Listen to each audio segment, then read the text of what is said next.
6월 12일 목요일입니다. 미국 시간은 6월 11일 수요일이고요. 지금 보시다시피 4대 지수가 막판에 좀 무너졌습니다. 자, 오늘 첫 번째 소식은 CPI 소식부터 전해드리겠는데요.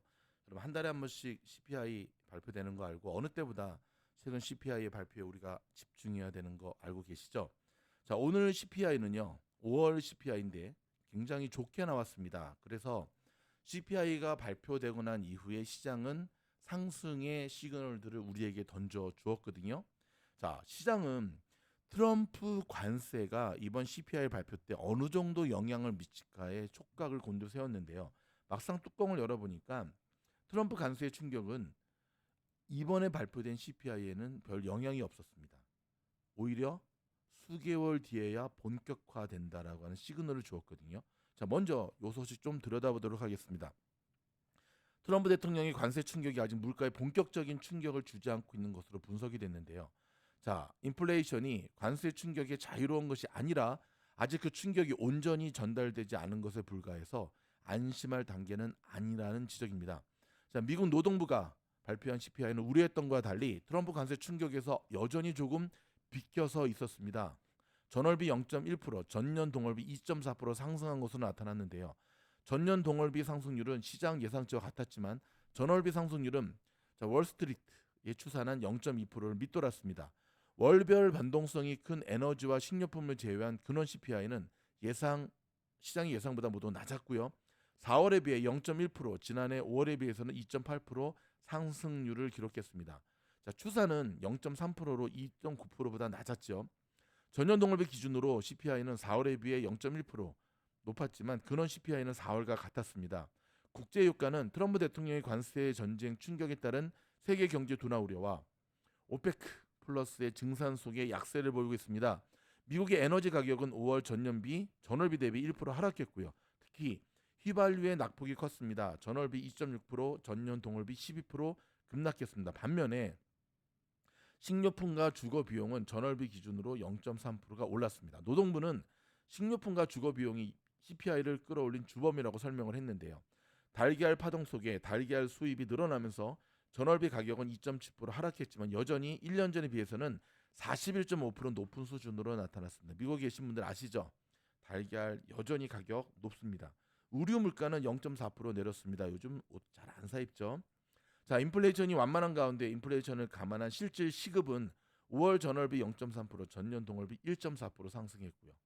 자, 이런 부분들이 시장을 상승했지만 좀 전에 말씀드렸던 대로 머지않아 트럼프 관세가 인플레이션에 본격적으로 반영될 것이다라는 우려 속에 시장이 경기 심리를 드러내면서 이 엄청난 매도 물량이 동부 시간으로 1시 딱 반부터 출현하기 시작했습니다. 자, 그러면서 여러분 최근에 시장의 움직임이 참 무섭다라고 하는 게 여러분 한번 매도세가 나오면 그 매도의 속도가 되게 빠릅니다. 더불어서 매도의 음봉바도 굉장히 빠르고요. 그렇기 때문에 한번 추세가 무너지면 어떤 일이 벌어지죠? 맞습니다. 대응하기가 쉽지 않은 모양의 웃음을 그대로 보여주는데 오늘 시장이 그랬습니다. CPI가 좋게 나왔을 때만 하더라도 자, 이 그대로 마무리가 되면서 내일이죠. PPI 발표가 어떻게 나올지에 대해서 촉각을 곤두세우는 분위기였거든요. 하지만 시장은 좀 예외가 없었습니다. 시장이 지켜만 보고 있다가 좀 전에 말씀드렸던 대로 1시가 좀 넘어서는 시점부터 시장이 무너지기 시작했는데 특별한 악재가 있었던 것은 아닙니다. 그런 가운데 시장의 하락세가 마지막까지 무너져 내리면서 특별히 오늘 시장 하락의 주범은 M7 주식들, 뭐 메타, 구글, 엔비디아, 애플, 아마존이 주도했다는 것에 우리가 주목을 해야 되고요. 마소와 테슬라는 조금씩 버텨줬는데 그 버텨줘도 여러분 시장이 요즘은 한번 무너지면 맞습니다. 도매급으로 함께 무너지게 되죠. 미국과 중국 사이의 균형 외교는 거의 불가능한 것일까요? 일단은 주한 미군의 감축부터 시작해서 여러 가지 문제들에 대해서 지금 굉장히 예민한 이야기들이 나오고 있는데 일단 중국의 히토류 수출 허가가 6개월로 한정되었습니다. 그렇다는 말은 6개월 뒤에 다시금 긴장이 고조된다는 것을 의미하죠. 트럼프 대통령은 중국의 히토류 선공급에 합의를 했는데요. 미국은 대중 관세율 55% 유지를 시사하고 나섰습니다. 근데 이 부분이 조금 아쉽거든요. 트럼프 대통령도 좀 한 발 앞서서 굉장히 협상이 잘 되고 있다라고 얘기를 했는데 막상 뚜껑을 열어봤더니 미국으로서는 정말 양보하기 쉽지 않은 것을 양보했습니다. 반도체 관련 것. 그리고 받아들이기 쉽지 않은 중국 유학생들의 이거 보장해 줬습니다. 그럼에도 불구하고 히토류에 대한 걸 6개월치밖에 받아내지 못했다라고 하는 것은 여전히 우리가 생각하는 것 이상으로 칼자루가 자꾸만 어디로 중국에 잡혀 있는 것이 아닌가. 자, 이런 가운데 트럼프 대통령은 북한의 김정은 쪽으로 시선을 모으고 있습니다. 자, 트럼프 대통령이 김정은과의 서신 교환에 개방적이고 진전을 원한다. 근데 우리가 좀 냉정히 봐야 될 게 여러분, 이미 1월 달에 되자마자 북한을 향해서 이거 했다가 까였죠. 까였습니다. 미국 대통령의 폼새가 좀 안 나오게 까였습니다. 근데 이번에 다시 한번 오퍼를 제시했는데 아마도 중국을 통해서 좀 반응하라라고 하는 압력을 좀 넣으라고 한 거겠죠. 자, 메타가 좋은 소식을 전해 왔네요. AI 월드 모델을 공개했습니다. 현실 세계가 이제 본격적으로 AI 속으로 들어가는 어떠한 시그널을 우리에게 주는 모습입니다. 자, 일론 머스크는 무인 로봇 택시를 22일 텍사스에서 출시한다고 발표를 했습니다. 어저께 저희가 이제 속보 뉴스로 전해 드렸잖아요. 그렇죠? 많은 분들이 테슬라에서 공식적으로 12일 날 무인 택시 이벤트를 한다고 발표한 적이 없는데 그거는 여론에서 몰고 간 것이 아니느냐. 그렇죠. 공식적으로 발표하지는 않았지만 공식적으로 발표하지 못하는 모습조차가 시장에서는 의구심을 보고 바라봤던 거였고요. 이번 주로 어느 정도 예정돼 있었던 거였죠.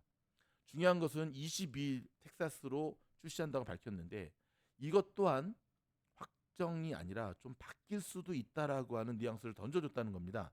자, 요 소식 좀 들여다볼까요? 자, 머스크가 20일 무인 로보택시 서비스를 출시할 예정이라고 밝혔는데, 자, 머스크는 소셜 미디어에 로보택시 서비스 출시에 관해 묻는 이용자들의 질문에 잠정적으로라는 표현을 썼습니다. 6월 22일이다. 우리는 안전 문제에 대해 매우 신중하게 접근하고 있기 때문에 날짜는 변경될 수 있다고 답했습니다. 이어 공장의 라인 끝에서 고객 집까지 자율주행에서 갈 최초의 테슬라는 오는 6월 28일이라고 덧붙였습니다. 22일에 그 다음 주네요. 앞서 머스크는 지난달 20일 경제매체 CNBC 방송과 인터뷰에서 텍사스주 어스틴에서 수천 대의 차량으로 자율주행을 테스트 중이라며 다음 달에 어스틴에서 잘 될 것으로 보인다고 자신했었죠. 다만 첫날 1,000대나 1만 대로 시작할 수 있지만 그것은 신중하지 못한 거고 첫 주에는 약 10대로 시작해서 20대, 30대, 40대로 점점 늘려가면서 아마 몇 달 내에 1,000대에 도달할 것으로 생각한다고 말했습니다. 머스크는 또한 그 다음 캘리포니아주의 샌프란시스코, LA, 텍사스주의 샌안토니오 같은 다른 도시들로 확대할 것이라고 덧붙였습니다. 테슬라의 로보택시 서비스는 어스틴의 제한된 지역에서 사람이 원격으로 감독하는 가운데 운행될 예정입니다. 어저께 저희가 쇼츠 영상 하나 올려드렸잖아요. 보시게 되면 테슬라 뒤를 따라가는 사람이 운전하는 안전장치 모습을 우리가 볼 수가 있는 거죠. 미국 현재 소식 좀 전해드리도록 하겠습니다. 일단은 캘리포니아, 특별히 LA를 중심으로 한 시위가 걷잡을 수 없이 이어지고 있는데요. 통행 금지령이 내렸습니다. 미국에서 제가 20몇 년을 살았지만 통행 금지가 발의된 건 처음이었습니다. 코로나 때를 제외하고. 한국에서도 통행 금지는 쌍칠년도 하다가 끝났던 걸로 기억이 되는데, 그렇죠? 옛날에는 참 이상한 나라였죠. 머리 길다고 잡아다가 자르고, 응? 트럼프 지지율이 하락하고 머스크와의 충돌도 지금 한 원인이다라고 얘기하고 있고요. 한편으로 베스 LA 시장은 야간 통금령을 내렸더니 그러니까 좀도둑들이 없어졌다라고 하면서 이거를 칭찬한 건지 비아냥거린 건지 모르겠지만 그런 이야기를 벌였고요. 자, 14일입니다. 돌아오는 무슨 요일이냐면 토요일로 예정되어 있는데요. 14일에 오렌지 카운티, 제가 살고 있는 얼바인의 오렌지 카운티에서 노킹스 데이 해가지고 반 트럼프 시위를 예정하고 나섰습니다. LA부터 시작된 반 트럼프 시위가 이제는 오렌지 카운티 미국 전역으로 지금 확산되는 모양새인데요. 자, 일단 이렇게 크게 확산될 일이었는가에 대해서 우리가 한 번쯤은 생각해 볼 필요가 있습니다. 특별히 LA 오렌지 카운티는 우리 한인들도 참 많이 사는 지역인데 말입니다. 일단은 무탈하시기를 바라고요. 저희 미주노래 영상이 도움이 됐다 한다면 좋아요, 구독, 알림 눌러주시고 미국 현지에서 더더욱 생생한 속보, 필터링을 거쳐서 여러분들에게 전달해 드리도록 하겠습니다. 그럼 다음 영상에서 뵙겠습니다. 고맙습니다.